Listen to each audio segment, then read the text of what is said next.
Assalamualaikum warahmatullahi wabarakatuh. Perkenalkan, nama saya Alfikri Pratama dengan NIM 2202073. Di sini saya akan mereview buku yang berjudul Buku Ajar Manajemen Pendidikan. Baik, pada buku ini yang berjudul Buku Ajar Manajemen Pendidikan yang ditulis oleh Ferry Tiortoni dan Fitri Wulandari dengan nomor ISBN 978 strip 623 strip 6292 strip 67 strip 9. Buku ini diterbitkan pada Umsida Press. Tebal buku ini setebal 102 halaman yang terdiri dari 10 bab.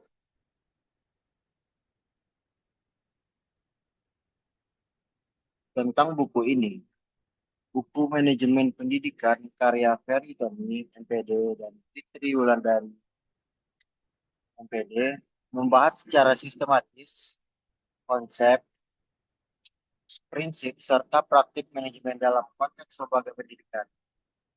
Buku ini menyajikan pemahaman dasar mengenai pendidikan dan manajemen pendidikan, serta mengupas berbagai aspek penting seperti kepemimpinan, pendidikan, kompetensi kepala sekolah, hubungan sekolah dan masyarakat, perencanaan dan pengorganisasian pendidikan, pengawasan, serta pengelolaan kurikulum, peserta didik, tenaga pendidik, dan sarana prasarana. Di dalam buku ini juga menjelaskan pentingnya peran kepala sekolah sebagai manajer dan pemimpin pendidikan yang strategis, serta menekankan pentingnya kerja sama antar elemen sekolah dan masyarakat untuk menciptakan mutu pendidikan yang lebih baik. Setiap bab dilengkapi dengan teori dari para ahli dan contoh-contoh nyata, sehingga memudahkan kita sebagai pembaca, khususnya mahasiswa dan praktisi pendidikan, dalam memahami dan menerapkan prinsip-prinsip manajemen pendidikan di lapangan. Buku ini juga cocok dijadikan referensi sebagai uh, buku bahan ajar ataupun dan lain-lainnya. Buku ini juga cocok untuk mahasiswa, calon kepala sekolah, maupun guru yang ingin meningkatkan kualitas manajerial dalam institusi pendidikan. Sangat bagus sekali ya buku ini.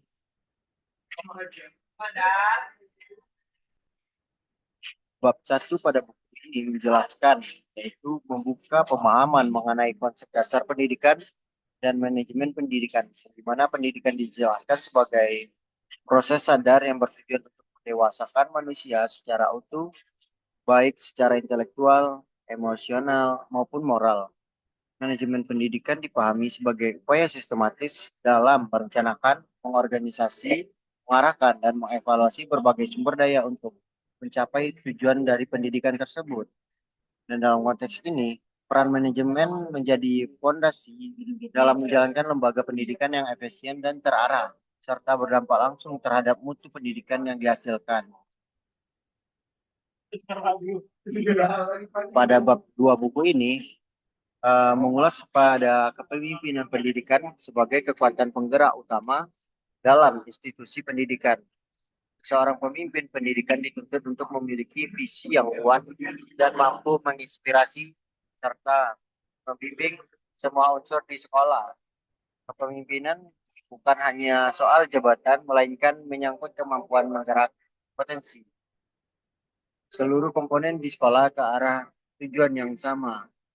Pada buku ini juga membahas pula syarat serta berbagai model kepemimpinan seperti kontinum, otoritas demokrasi kepemimpinan, Ohio, Sticker, hingga model situasional yang menunjukkan betapa dinamisnya peran seseorang pendidikan dalam dunia pendidikan. Dan pada bab 3 di buku ini berfokus pada kepala sekolah sebagai tokoh sentral dalam manajemen pendidikan. Kepala sekolah tidak hanya berperan sebagai administrator, tetapi juga sebagai pendidik manajemen, manajer, supervisor, inovator, motivator, dan kepemimpinan yang bertanggung jawab atas keberhasilan proses pembelajaran dan tata kelola sekolah.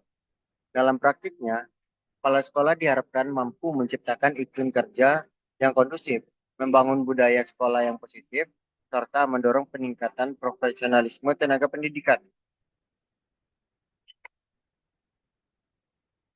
Dan pada bab 4 di buku ini menjelaskan bahwa pentingnya menjalin hubungan yang harmonis antara sekolah dengan masyarakat. Sebagaimana sekolah tidak berdiri sendiri, ia berada dalam suatu jaringan sosial yang lebih luas dan sangat bergantung pada dukungan masyarakat. Hubungan ini tercermin dalam bentuk kerjasama edukatif, kultural, dan institusional. Selain itu, pendekatan humas yang mencakup komunikasi, peragaan, pelibatan masyarakat, dan penggunaan fasilitas sekolah juga ditekankan sebagai cara untuk membangun kepercayaan dan kolaborasi antara sekolah dan masyarakat sekitarnya. Yang dimana pada bab 5 di buku ini membahas perencanaan pendidikan yang menjadi tahapan awal dalam pengelolaan lembaga pendidikan. Sebagaimana perencanaan ini mencakup penyusunan visi dan misi sekolah, rencana strategis atau bisa disebut dengan Restra, dan berbagai kebijakan operasional lainnya. Dalam menyusun rencana, prinsip rasionalitas, efektivitas, fleksibilitas, dan partisipasi semua pihak menjadi sangat penting. Perencanaan yang matang akan membantu sekolah menghadapi tantangan di masa depan secara lebih siap dan terarah. Adapun yang terkandung pada buku ini pada bagian bab 6 mengupas tentang pengorganisasian pendidikan sebagai proses penataan struktur dan hubungan kerja di sekolah. Struktur organisasi harus memungkinkan distribusi tugas yang efisien, hubungan kerja yang harmonis, serta dukungan terhadap terciptanya budaya sekolah yang positif. Pengorganisasian juga menyentuh aspek kultural sekolah yang mencerminkan nilai, norma, dan perilaku kerja yang menjadi identitas lembaga pendidikan tersebut. Dan pada bagian bab 7, yang dimana di bagian bab 7 ini membahas supervisi atau pengawasan pendidikan yang berperan sebagai proses pembinaan terhadap guru dan staf untuk meningkatkan mutu pembelajaran. Pengawasan dilakukan dalam bentuk internal oleh kepala sekolah sebagai supervisor langsung dan eksternal oleh dinas pendidikan.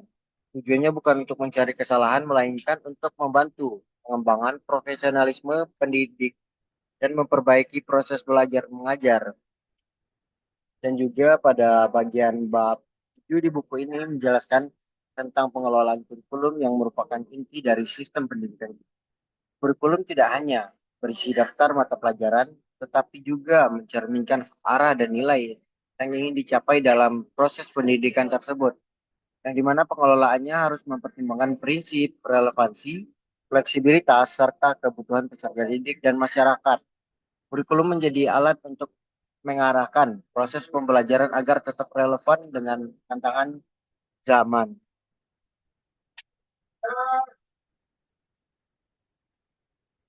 Pada bab 9 ini juga memaparkan bagaimana peserta didik sebagai subjek utama pendidikan harus dikelola secara menyeluruh.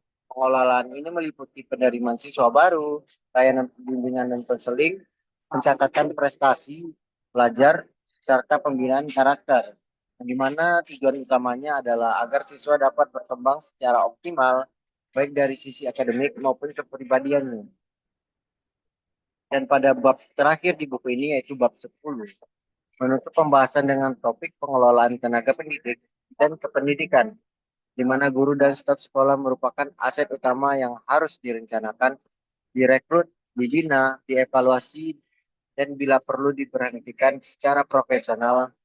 Buku ini menekankan pentingnya pengembangan berkelanjutan dan sistem evaluasi yang objektif agar kualitas pendidikan terus meningkat melalui peningkatan kualitas tenaga kerjanya. Jadi, ini sangat bagus untuk mahasiswa, kepala sekolah, maupun tenaga pendidik yang ingin mengembangkan eh, pengelolaan pendidikannya atau mengelola manajemen pendidikannya. Yang dimana yang dapat saya simpulkan pada buku ini adalah Buku manajemen pendidikan ini sangat menyajikan pemahaman komprehensif tentang pengelolaan lembaga pendidikan, mulai dari konsep dasar hingga penerapan dalam berbagai aspek seperti kepemimpinan, perencanaan pengorganisasian, pengawasan, dan pengembangan kurikulum. Pendidikan dipahami sebagai proses kompleks yang membutuhkan manajemen sistematis agar berjalan efektif dan efisien. Kepala sekolah diposisikan sebagai tokoh sentral dalam menggerakkan seluruh unsur sekolah melalui perannya sebagai pemimpin, pendidik, dan inovator.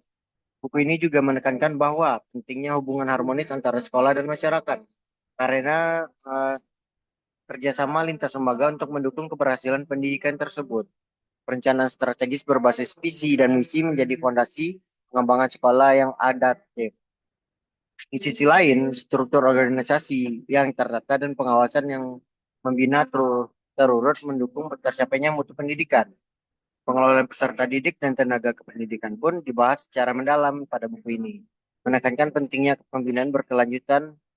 Secara keseluruhan, buku ini menegaskan bahwa manajemen yang baik adalah kunci utama dalam menciptakan lembaga pendidikan yang berkualitas dan berdaya saing.